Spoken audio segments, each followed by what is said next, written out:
말씀은 출애굽기서 1장 1절로부터 14절까지의 말씀입니다. 야곱과 함께 각각 자기 가족을 데리고 애굽에 이른 이스라엘 아들들의 이름은 이러하니 루벤과 시므온과 레위와 유다와 이사갈과 수불론과 베냐민과 단과 납달리와 갓과 아세리요. 야곱의 허리에서 나온 사람이 모두 70이요 요셉은 애굽에 있었더라. 요셉과 그의 모든 형제와 그 시대의 사람은 다 죽었고 이스라엘 자손은 생육하고 불어나 번성하고 매우 강하여 온 땅에 가득하게 되었더라. 요셉을 알지 못하는 새 왕이 일어나 애굽을 다스리더니 그가 그 백성에게 이르되 이 백성 이스라엘 자손이 우리보다 많고 강하도다. 자, 우리가 그들에게 대하여 지혜롭게 하자.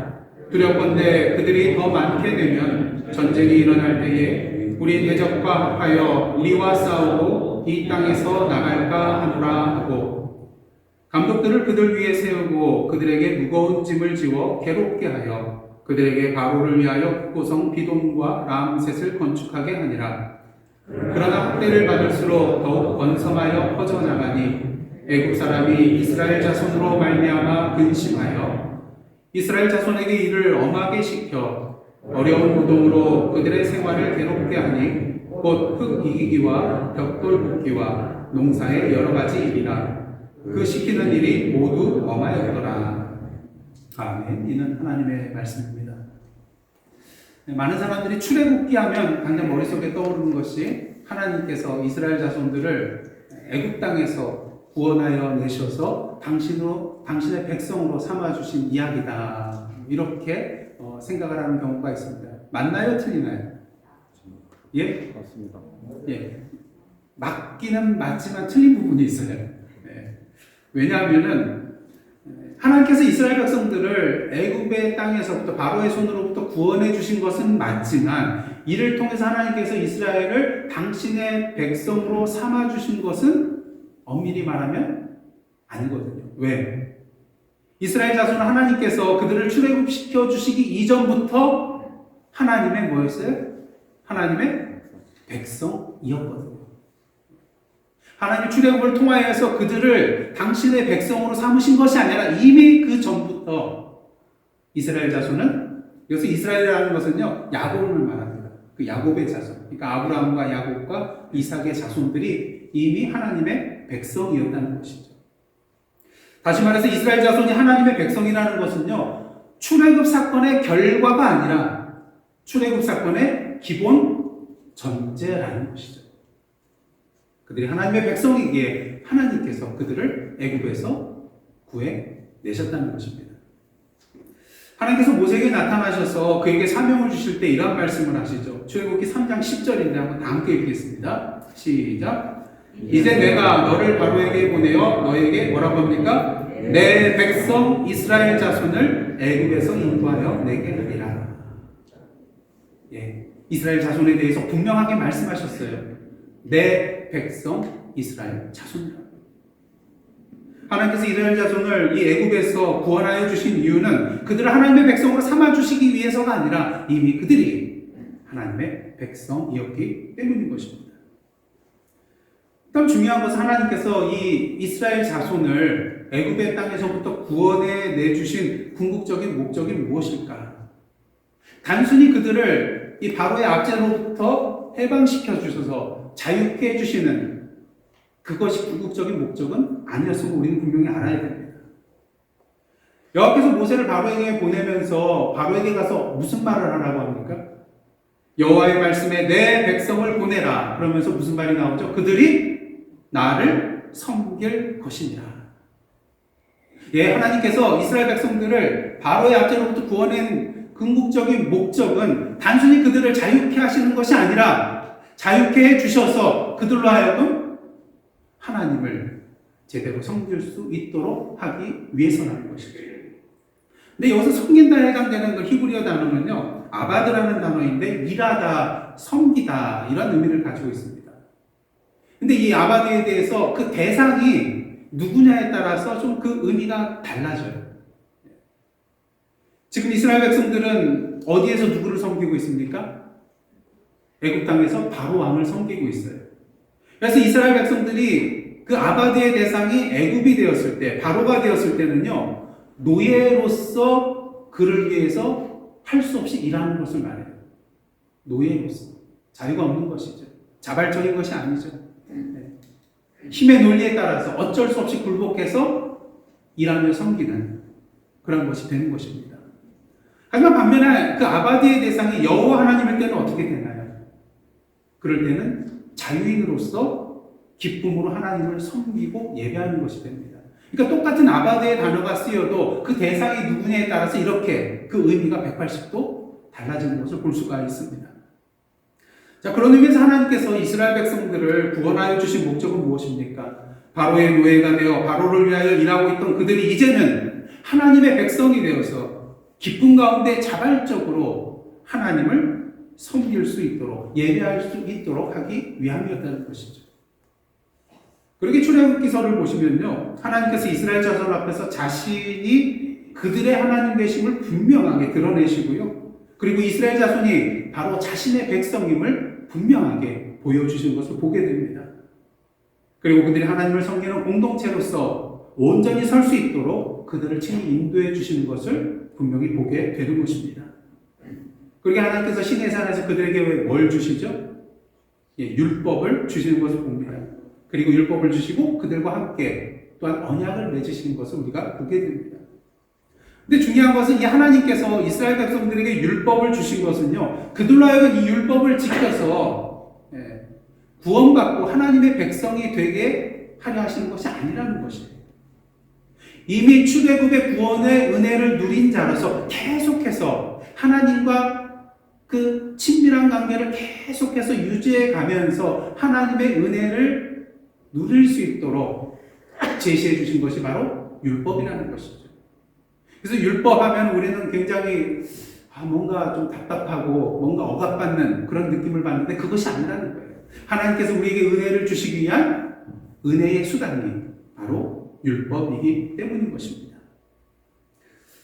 그런 의미에서 출애굽기는요, 단순히 이스라엘 자손의 출애굽 사건의 이야기가 아니라 이스라엘 자손이 하나님의 백성으로서 자신들의 정체성을 확립해 나아가고 하나님만 온전히 주로 섬기는 그런 백성으로 빚어지는 그런 이야기라고 할 수가 있겠습니다.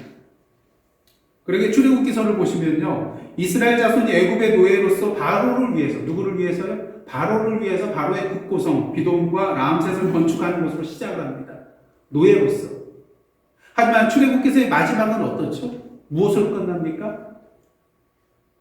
하나님의 도우심으로 말미암아 출애굽한 그 이스라엘 백성들이 여호와께서 거하실 성막을 기쁨으로 건립하고 그 성막에 여호와의 영광이 가득하게 임하는 것으로 출애굽기서의 말씀이 끝나는 것을 보게 됩니다. 굉장히 대조적이죠.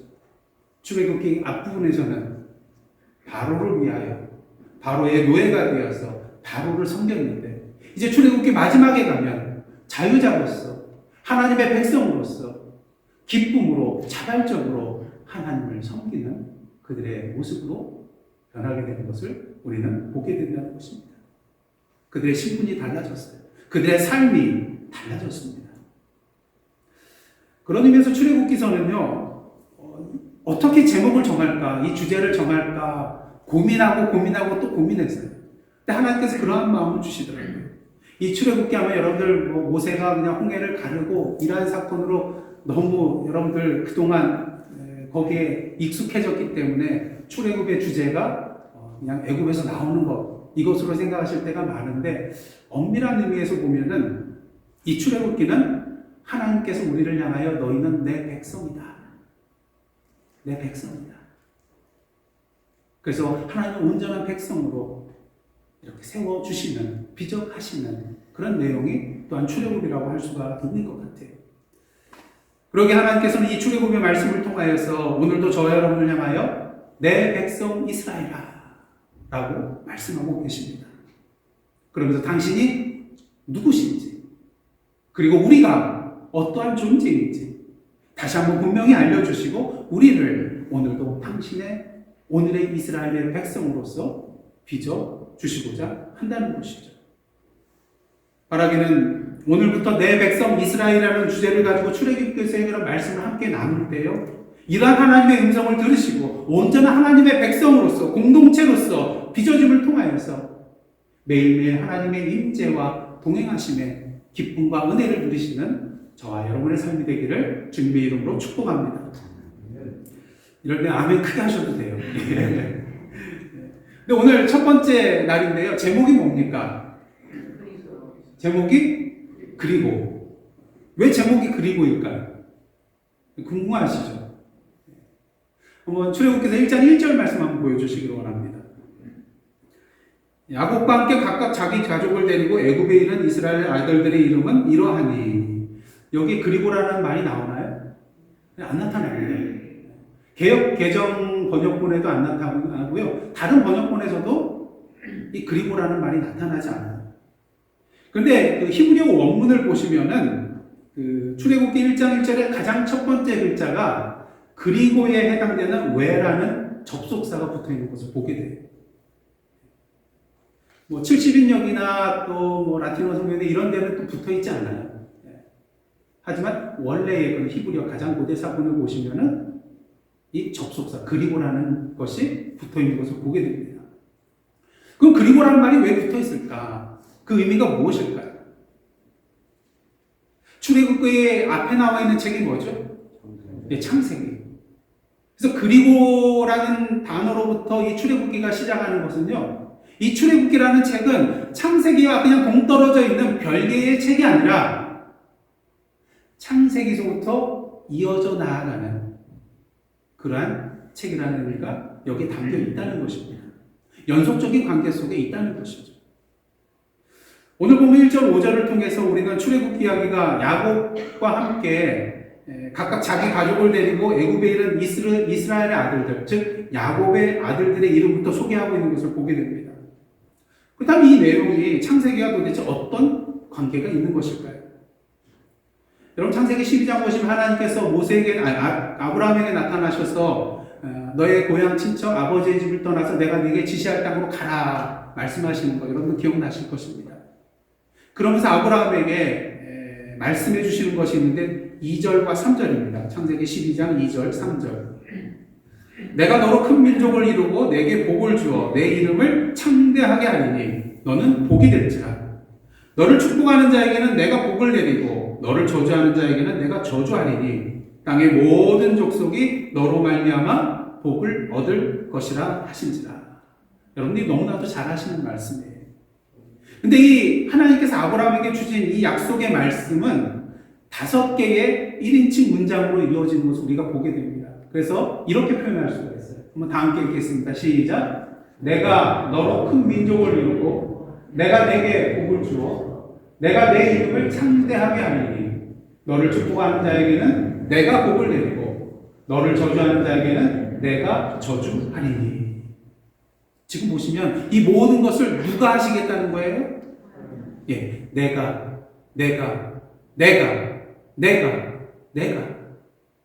하나님께서 이 모든 것을 하시겠다는 거예요.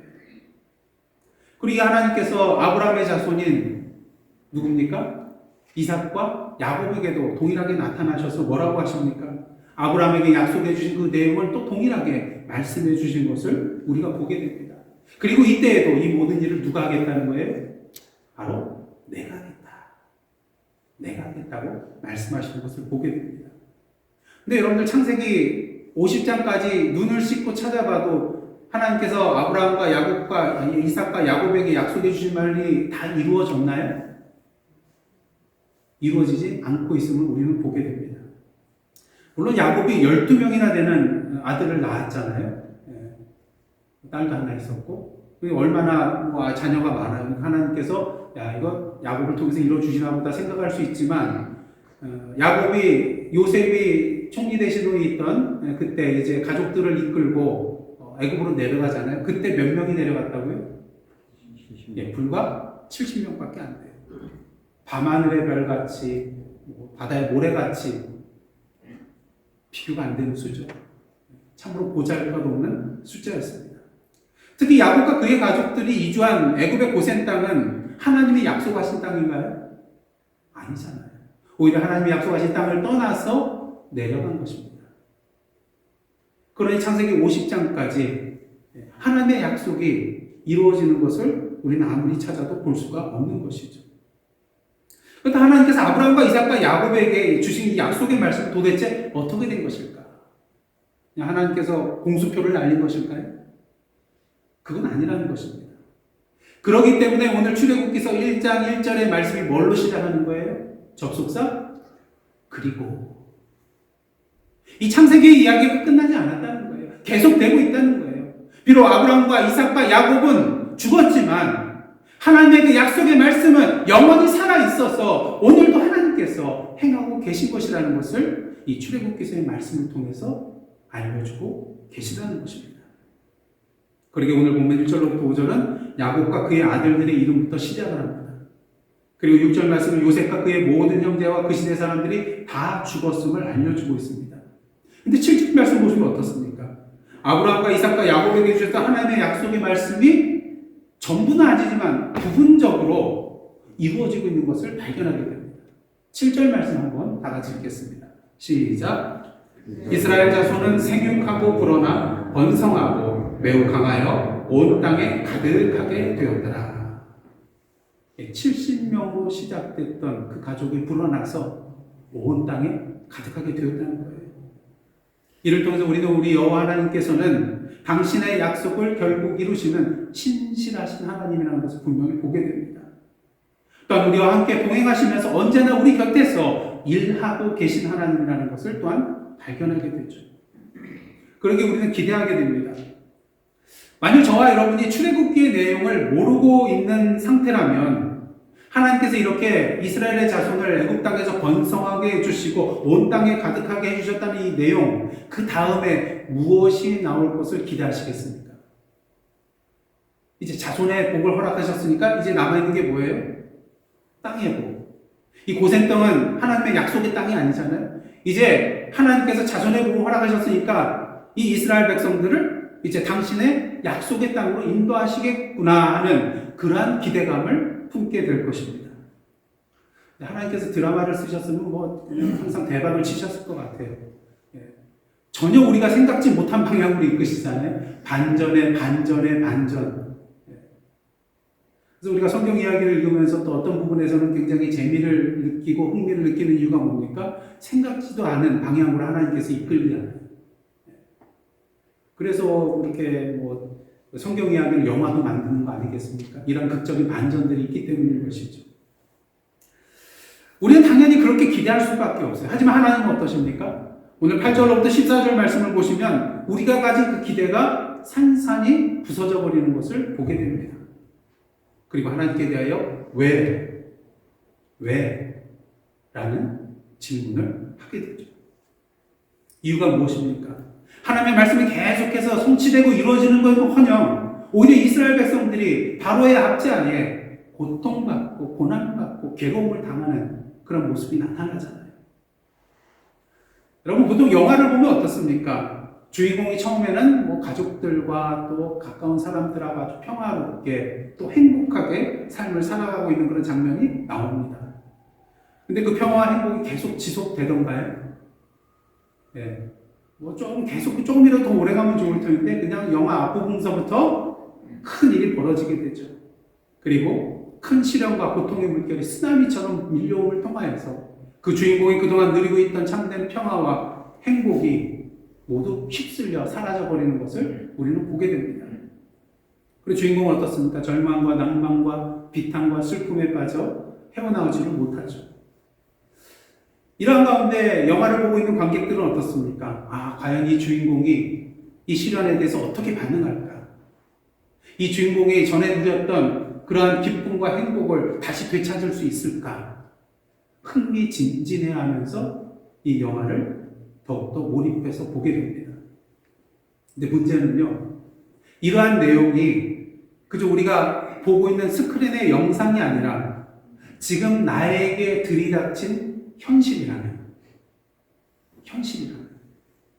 이것이 나의 현실이라면 여러분들 이것을 흥미진진해하면서 바라보시겠습니까?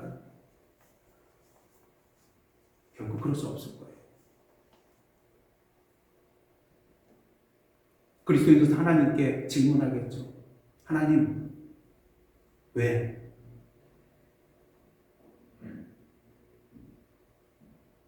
하나님 왜?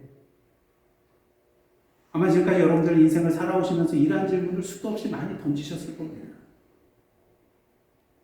하나님을 믿고 섬기며 예수 그리스도를 나의 구주로 고백하고 주의 몸된 교회를 섬기며 헌신하며 사랑으로 살아갔는데 왜? 남몰래 가슴으로 울어보신 적 있으시잖아요. 하나님 왜? 그러게 여러분들 이 출애굽기서의 말씀을 함께 나눌 때에 이 이스라엘 자손이 저와 여러분이 되어보기를 원합니다. 그럼 이 말씀이 달라질 거예요. 왜? 내 얘기가 되니까. 제3자 입장에서 구경꾼으로 바라보지 마시고 이 출애굽기서에 나오는 이스라엘 백성이 바로 나라고 여기시고 이 말씀을 전하시길 원합니다. 하나님께서 분명히 큰 은혜로 응답해 주실 것입니다. 이스라엘 자손이 번성하고 강성하여져서 온 땅에 가득하게 되자 요셉을 알지 못하는 새 왕이 일어나게 돼서 다스리게 됩니다. 그러면서 이스라엘 자손을 괴롭히기 시작하죠. 학대하기 시작합니다. 이유가 뭘까요? 역사학자들에 의하면 당시 애굽 왕은 터트모스 1세일 거라고 그렇게 추정을 합니다. 근데 이 왕은 수많은 정복 전쟁을 치르면서 이 애굽을 강성한 나라로 이렇게 만들어 나갔던 왕들 중에 하나였어요.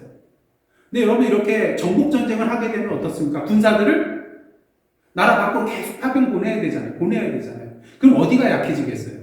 상대적으로 애굽 중심지가 약해지겠죠. 그만큼 파병하니까.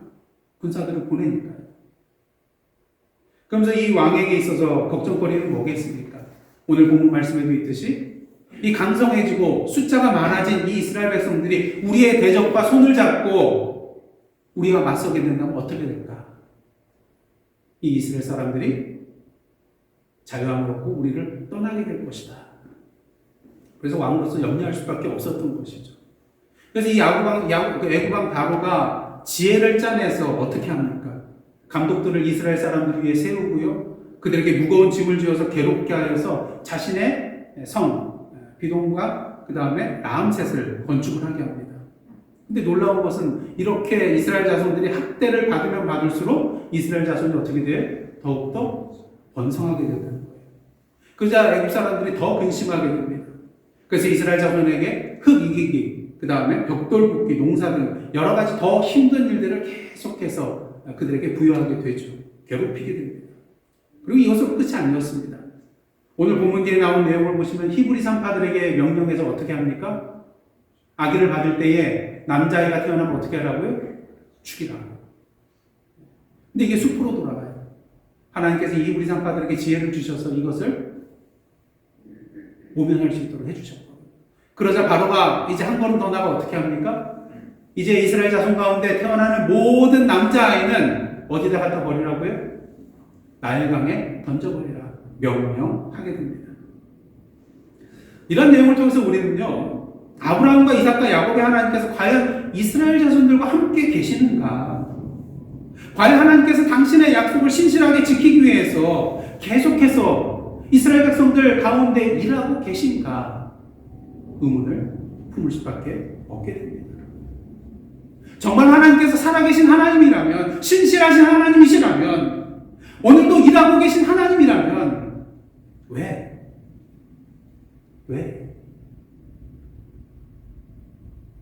그렇다면 이스라엘 자손이 이렇게 고난을 겪게 된 이유는 도대체 뭘까요?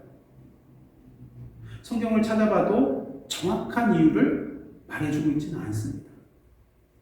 확실한 것은 야곱이 뭘 잘못해가지고 그가 애굽 땅으로 내려가게 된 그것도 아니고요.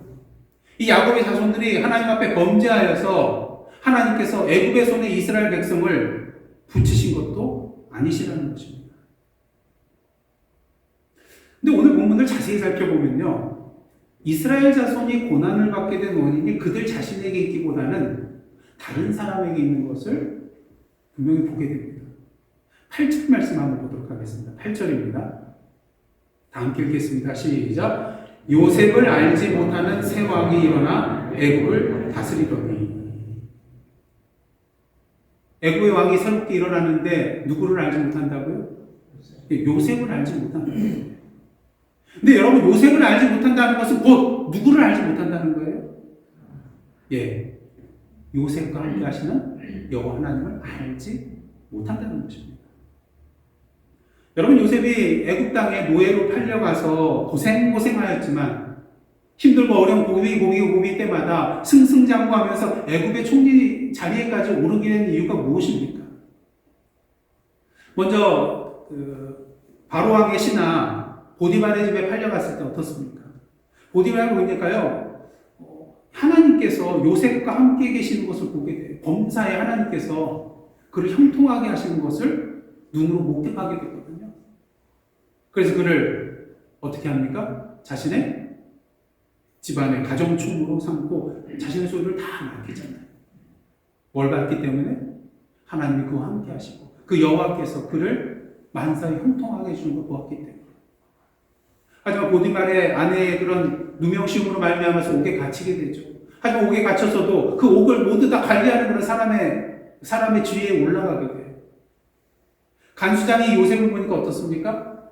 여호와께서 함께 하시고 여호와께서 만사에 그에게 평통함을 주시는 것을 봤거든요. 그러니까 온 제수들을 이 요셉의 손에 다 맡겨버려요. 그것으로 끝나지 않습니다. 그 후에 아무도 해석할 수 없는 바로왕의 꿈을 제대로 해석을 하고, 그리고 앞으로 7년 풍년과 7년 흉년이 들었을 때 어떻게 처신해야 되는 그 방법까지 알려주자 바로왕이 뭐라고 합니까? 이와 같이 하나님의 영에 감동된 사람을 우리가 어찌 찾을 수 있으리요? 그리고 그를 자신의 2인자 애굽의 총리로 삼게 되는 것을 보게 되는 것입니다. 그동안 야곱과 그의 자손들이 이 애굽 땅에서 평화롭고 행복하게 살 수 있었던 이유 중에 하나는 무엇입니까? 그 바로왕이 요셉을 알고 있었거든요. 그리고 그 요셉과 함께 하시고 역사하시는 그 여호와 하나님을 그 왕이 알고 있었거든요. 하지만 이제 요셉을 알지 못하는 왕, 여호와 하나님이 누구신지를 알지 못하는 왕이 일어나서 통치하게 됩니다. 그러니 하나님을 알지 못하니 하나님의 백성인 이스라엘 자손들에게 어떻게 대하겠습니까?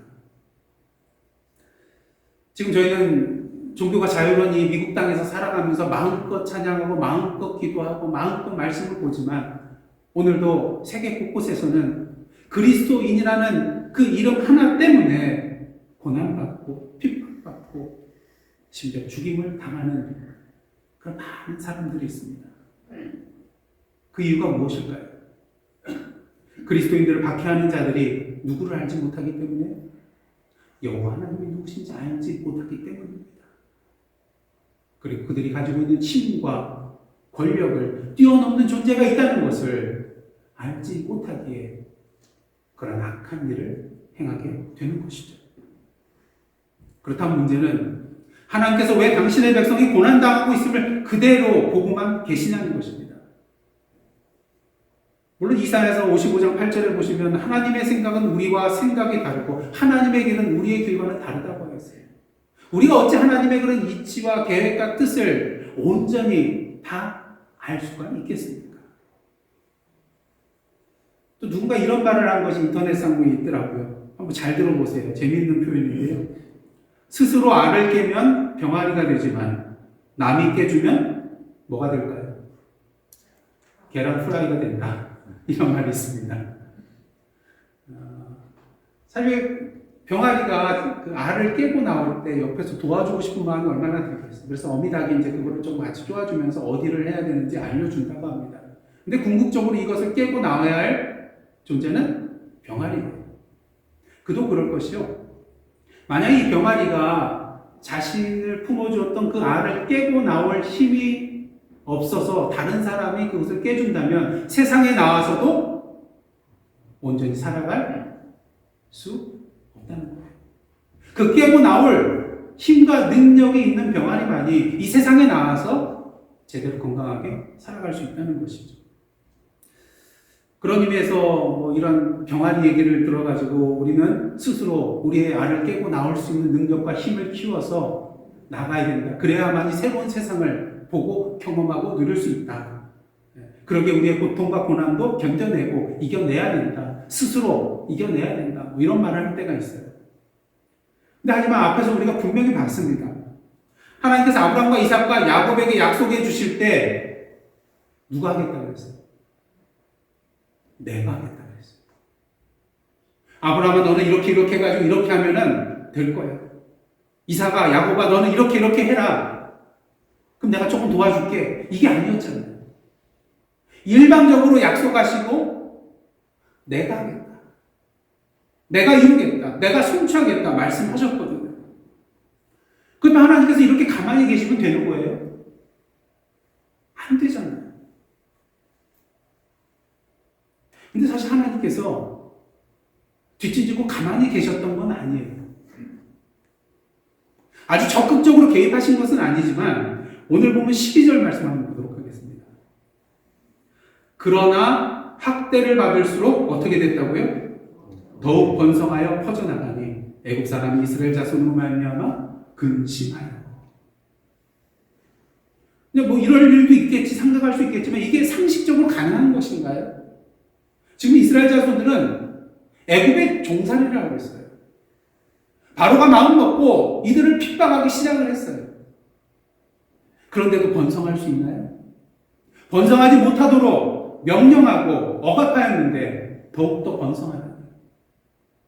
이건 상식적으로 말이 안 되는 것입니다. 무엇을 의미합니까?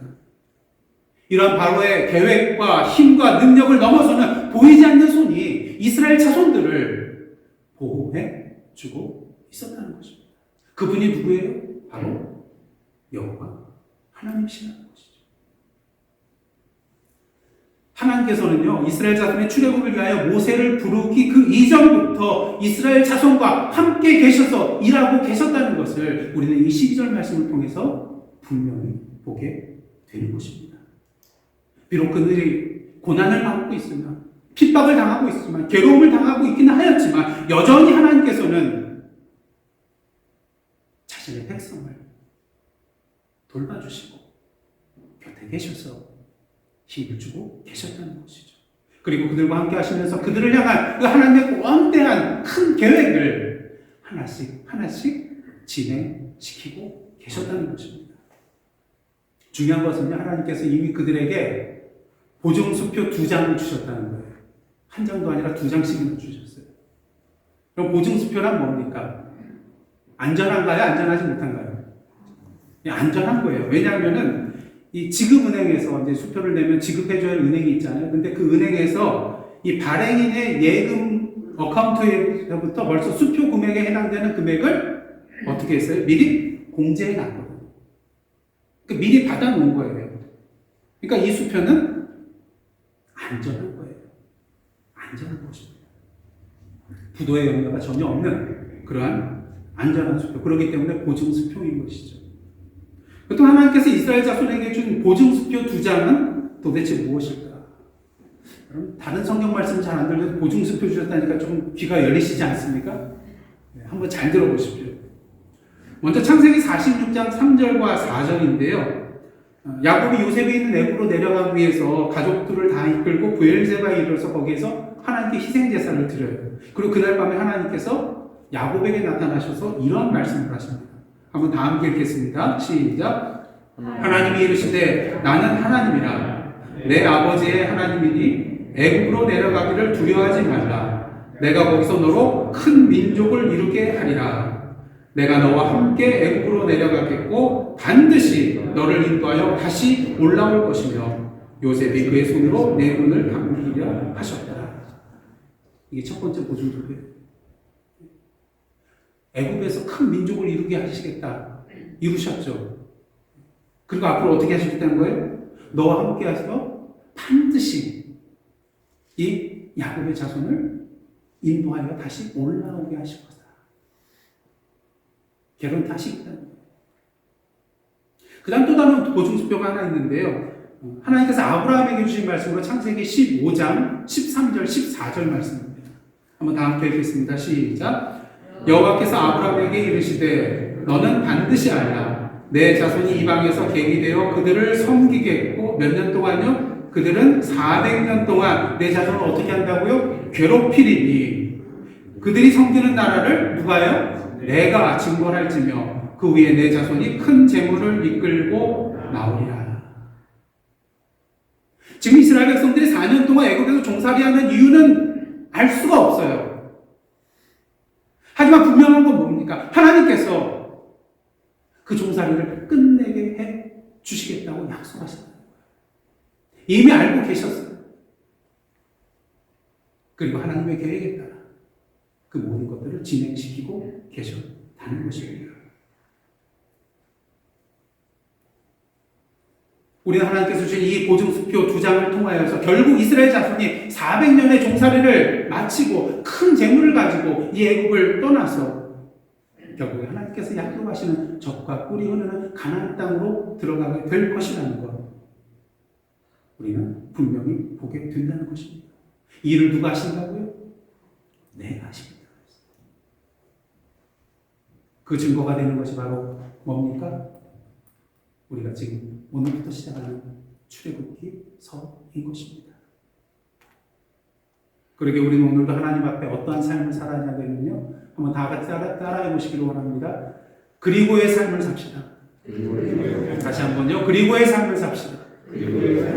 지금 비록 내가 이해하고 이해할 수 없고 정말 받아들일 수 없는 그런 괴로움이 있다 할지라도 하나님의 약속의 말씀이 이스라엘 백성들에게 그랬던 것처럼 더디 이루어지고 그 끝이 보이지 않는다 할지라도 그것으로 끝난 것이 아니라는 것을 우리는 분명히 믿음의 눈으로 바라봐야 한다는 것입니다. 우리를 당신의 백성으로 삼아주시고 우리를 향한 계획이 있으시며 오늘도 당신의 약속을 이루기 위하여 우리 곁에서 우리가 볼 수 있든 보지 못하든 간에 계속해서 일하고 계신 그 하나님께서 인도하여 주실 그리고의 삶이 있다는 것입니다. 그 그리고를 믿음으로 붙잡고 나아가시는 저와 여러분의 삶이 되시기를 원합니다. 물론 이러한 그리고에서 믿음의 삶을 산다는 건 쉬운 일이 아니에요. 그 예가 어디에 나옵니까? 출애굽기에 나오잖아요. 하나님께서 10가지 재앙을 통해서 그들을 구원하여 내시고 이끌어 주시고 홍해를 갈라주시고 수많은 기적을 베풀어 주심에도 불구하고 또 다른 고난과 어려움이 다가올 때 이스라엘 백성들이 넘어지고 말잖아요. 그리고의 삶, 계속해서 하나님이 이끄시는 데로 나아가는 그런 삶을 살아내지 못하잖아요. 그러기에 우리가 분명히 알아야 될 주님의 말씀이 있습니다. 예수께서 이러한 말씀을 하셨어요. 요한복음 10장 27절로부터 29절 말씀. 다 함께 한 목소리로 천천히 봉독하시겠습니다. 내 양은 내 음성을 들으며 나는 그들을 알며 그들은 나를 따르느니라. 내가 그들에게 영생을 주노니 영원히 멸망하지 아니할 것이요 또 그들을 내 손에서 빼앗을 자가 없느니라. 그들을 주신 내 아버지는 만물보다 크심에 아무도 아버지 손에서 빼앗을 수 없느니라. 아멘. 이 주님의 말씀을 꼭 붙드시기를 원합니다. 앞으로 계속해서 보겠지만 바로왕이 아무리 자신의 지혜를 동원하고 권력을 동원한다 할지라도 이스라엘 백성을 하나님의 손에서 빼앗을 수 있었습니까? 그렇지 못했다는 것이죠. 왜? 우리 아버지 하나님은 만물보다 크시고 바로왕보다 크시고 이 세상의 어떤 권력과 능력보다도 크신 분이시기 때문인 것입니다. 그러면 하나님의 백성을 하나님의 손에서 빼앗을 자는 아무도 없는 것입니다. 오늘도 하나님께서 예수 그리스도 안에서 저와 여러분을 향하여 내 백성 이스라엘이라고 불러주고 계십니다.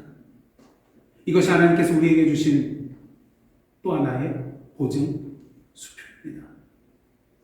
바라기 오늘도 세상의 부도 수표를 붙드는 것이 아니라 하나님께서 주신 이 보증 수표를 붙잡고 출애굽기서의 말씀을 통하여 그리고의 믿음의 경주를 계속해서 이어나가시는 저와 여러분의 복된 삶이 되시기를 주님의 이름으로 축복합니다. 기도하시겠습니다. 하나님께서 약속하신 말씀을 붙잡고 오늘도 믿음으로 그리고의 삶을 살아가는 저희들 되게 하여 주옵소서. 예수님의 이름으로 기도드리옵나이다. 아멘.